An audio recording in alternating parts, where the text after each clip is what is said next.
तो बिलाखिर जी मुज़ाकरात शुरू होने की जो बातें हैं वो शुरू हो चुकी हैं। अब देखते हैं कि स्पीकर कौमी असम्बली अय्याज सादिक से पीटीआई रहनुमाओं ने स्पीकर हाउस में जो मुलाकात की है उसमें बैरिस्टर गौहर थे, उमर अयूब थे, साहबजादा हामिद रजा और वज़ीर कानून पार्लिमानी अमूर आज़म नज़ीर तारड़ भी शामिल थे। तो क्या गुफ्तगू हुई, क्या मुज़ाकरात हुए, इस सब पर बात करने के लिए हमारे साथ शौकत पराचा साहब सीनियर सहाफ़ी मौजूद हैं। वेलकम टू शो कहेंगे पराचा साहब आपको।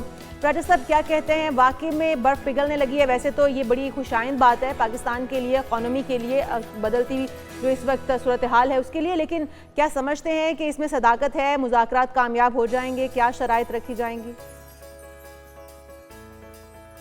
Good morning. Good morning. बड़ी अच्छी बात है अगर मुज़ाकरात हो, बहुत अच्छी बात है अगर मुज़ाकरात का सिलसिला शुरू हो जाए। अभी तो मुज़ाकरात शुरू नहीं हुए, अभी तो बानी पीटीआई खान साहब ने 5 रुकनी कमेटी बनाई है और 2 शराइत रखी हैं।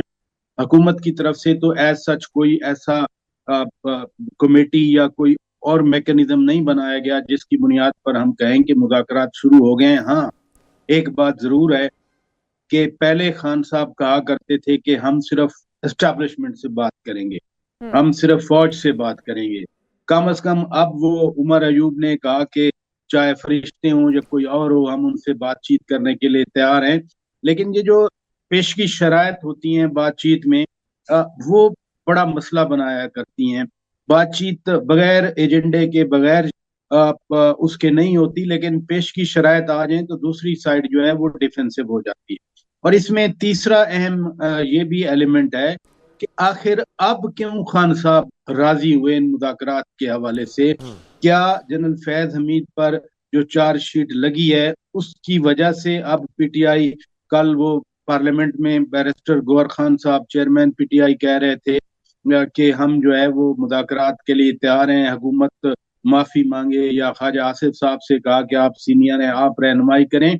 कम अज कम जो वजूहात हैं हमें इसलिए ज़हन में रखनी चाहिए कि अगर तो पॉइंट ऑफ स्ट्रेंथ पे वो बात कर रहे हैं, पॉइंट ऑफ स्ट्रेंथ से हटके कहूंगा कि पॉइंट ऑफ एरोगेंस से पीटीआई बात करना चाह रही है, तो फिर तो इसका कोई नतीजा नहीं लेकिन क्या ये भी मुमकिन है पराचा साहब के इनकार हो गया है एस्टैब्लिशमेंट की तरफ से, जिसके बाद बिलाखिर उन्हें और कोई रास्ता ना नजर आने के बाद यही लगा बेहतर कि हुकूमत से ही बात कर ली जाए? और क्या कोई फ़ायदा भी होगा अगर कोई मामला तय भी हो जाते हैं हुकूमत के दरमियान और पीटीआई के दरमियान? क्या जो ताकत का सरचश्मा जिसे कहा जाता है हमारे मुल्क की एस्टैब्लिशमेंट, अगर उन्हें तस्लीम नहीं होगा तो कोई फ़ायदा हो भी सकेगा पीटीआई को? आपने बहुत सारे सवाल कर दिए इकट्ठे और बड़े की क्वेश्चन आपने कर दिए। पहली बात तो यह है कि एस्टेब्लिशमेंट शुरू से ही कहती रही है कि हम बातचीत नहीं करेंगे। पीटीआई की बात कर रहा हूँ, आप सियासी कुव्वतें बैठ के बात करें, जो कि सियासी कुव्वतें किया करती हैं। और दूसरी बात यह है, जो आपका ज्यादा अहम सवाल है कि क्या इस्टेब्लिशमेंट एक्सेप्ट करेगी जो हुकूमत और पीटीआई के दरमियान मामलात अगर तय पा गए। एस्टेब्लिशमेंट तो साथ होगी ना। गवर्नमेंट का मतलब ये है कि गवर्नमेंट के तमाम ऑर्गन जो हैं वो बातचीत करेंगे ना, उसमें जाहिर है इनपुट होगा, डेली बेस्ड कंसल्टेशन होगी, उसके बाद ही बातचीत होगी। लेकिन मैं फिर कहूंगा कि अभी तक सिर्फ इस हद तक बात है कि हाँ हम बातचीत करना चाहते हैं, लेकिन बातचीत का जो स्ट्रक्चर है के लिए सॉरी, आपने कहा कि शायद जो इस वक्त फैज़ हमीद साहब की जिस तरह से स्क्रूटनी शुरू हो गई है, उनके ऊपर जिस तरह से एहतसाब किया जा रहा है, तो ये इस बात से डरने के बाद कि शायद इमरान खान साहब को पीटीआई, बानी पीटीआई को ये ख्याल आया है कि उन्हें मुफाहमत की तरफ जाना चाहिए, ना कि अब अपनी शराइत मनवाने की तरफ आना चाहिए, क्योंकि अगला नंबर उनका हो सकता है। तो जो बात आपने ये कही, क्या वाकई में इसमें कोई दम हम है कि खान साहब वाकई डर गए हैं? नहीं, अगर देखें ना, ये जो प्रेस रिलीज परसों आई उसमें तो लिखा हुआ है कि जनरल फैज हमीद साहब सियासी ईमा पर on behalf of the wasted political interest, तो वो जो सियासी ईमा है या पॉलिटिकल इंटरेस्ट है, पॉलिटिकल पार्टी है, वो तो पीटीआई है ना। और उसमें 9 मई भी है उसी प्रेस रिलीज में। उस प्रेस रिलीज में है कि सैबोटेज और डिस्टेबलाइजेशन ऑफ द कंट्री और मुल्क के अमन को नुकसान पहुंचाना, ये बड़े सीरियस क्राइम्स हैं, ये बड़ी सीरियस चार्जशीट है।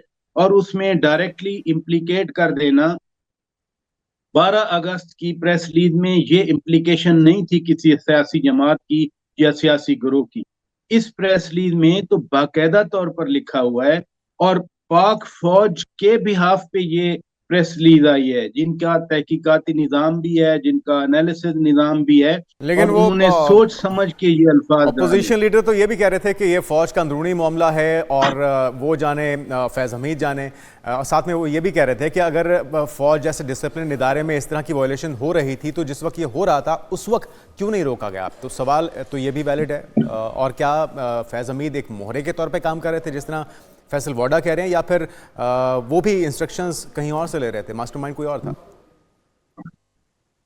2018 से 2022 10 अप्रैल 22 तक तो खान साहब की हुकूमत थी और लेफ्टिनेंट जनरल फैज हमीद साहब तो उन्हीं के साथ काम करते हैं। आपको या कौन को याद नहीं है वो पीएम हाउस के लॉन्स में जो फोटो बनती थी या ऑफिस के अंदर फोटोज बनती थी? तो इंस्ट्रक्शन तो ये जो कुछ दिन पहले या कुछ वीक्स पहले बातें आई थी कि नेक्सस एक्सपोज हो गए, यही है जो कल की परसों की प्रेस रिलीज में। राजा साहब, उन तस्वीरों में 3 लोग होते थे नुमाया, जिसमें उस वक्त के आर्मी चीफ भी होते थे, तो वो मंजर से गायब है अभी तक।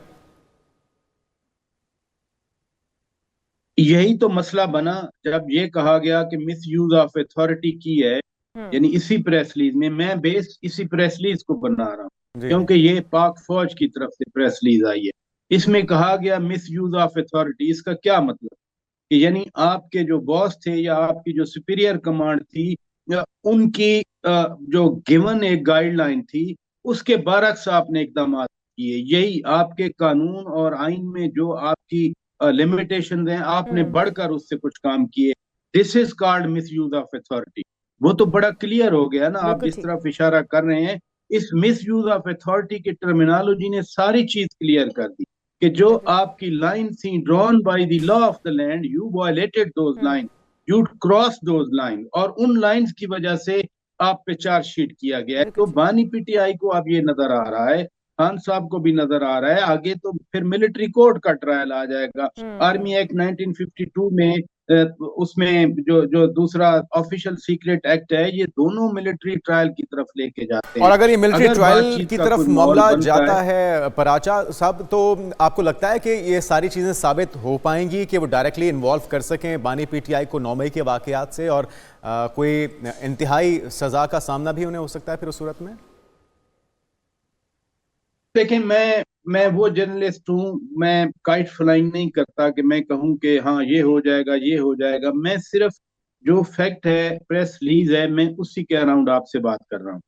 और उसमें बाकायदा लिखा हुआ है कि उनको, जनरल फैज हमीद साहब को, कानूनी जो मामनत का हक है उनका वो भी दिया जा रहा है और ये प्रोसेस जारी है। ये बात जो है ना कि साबित हो सकेगा, इसके 2 एलिमेंट्स हैं। नंबर 1, प्रेस रिलीज को अगर देखा जाए तो फिर तो बानी पीटीआई डायरेक्टली बीच में मुलविस पाए जाते हैं, क्योंकि जो सियासी तौर तरीके देखें और सियासी जिस तरह से मुदाखलत कही जा रही है कि फैज हमीद साहब की थी, तो इसमें इसका मतलब तो ये है कि उस वक्त के जो चेयरमैन पीटीआई थे, वज़ीर आज़म थे, उनकी डायरेक्ट मुदाखलत हो सकती है। बहुत शुक्रिया, शौकत पराचा साहब हमारे साथ मौजूद थे। बहरहाल अब देखते हैं कि ऊंट किस करवट बैठता है, क्या मुज़ाकरात कामयाब भी हो पाते हैं या नहीं हो पाते हैं, क्योंकि अभी दोनों जानिब से कहा जा रहा है कि मुज़ाकरात जो है वो होने चाहिए, और लेकिन मुज़ाकरात शराइत भी फिर रखी जाती हैं, और फिर जब शराइत रखी जाती हैं तो हो सकता है कि वो शराइत एस्टैब्लिशमेंट को मंजूर ना हो या फिर मौजूदा हुकूमत को भी मंजूर ना हो। तो आने वाले दिनों में देखते हैं कि क्या होने जा रहा है, क्योंकि हम ये चाहते हैं कि सारी, बल्कि पाकिस्तानी ये चाहते हैं कि मुज़ाकरात हों और कामयाब मुज़ाकरात हों, ताकि जो इस वक्त सूरत हाल चल रही है उसमें कोई बेहतरी आए। हाँ जी, एक जो इंतशार की सी सूरत हाल है, गैर यकीनी की सूरत हाल है, वो सिलसिला थमना चाहिए। हमारे मुल्क की जो तरक्की है, जो मईशत की बेहतरी है, उसका दारोमदार भी इन सारी चीज़ों पर जुड़ा हुआ